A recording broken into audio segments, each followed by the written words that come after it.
Hey guys, welcome to the channel. This is a segment we're going to call Traveling Trekkies 60-second health tips. You know, one of the things that you will see people talk about, you always want to have a first aid kit with you when you go on your RV trip.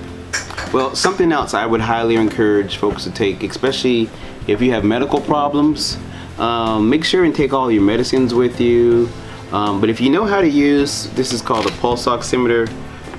Take one of those with you. You can hit the Walmart, and you never know, or Walgreens, you never know when you're going to have medical issues and you're going to wish you had something with you. And maybe you might want to buy a blood pressure cuff, just an electronic blood pressure cuff. Okay, so just a few things to think about. Again, as our segment goes along, I'll be bringing some more ideas about other things you can think about related to your health. Alright, Traveling Trekkies with a 60-second health tip.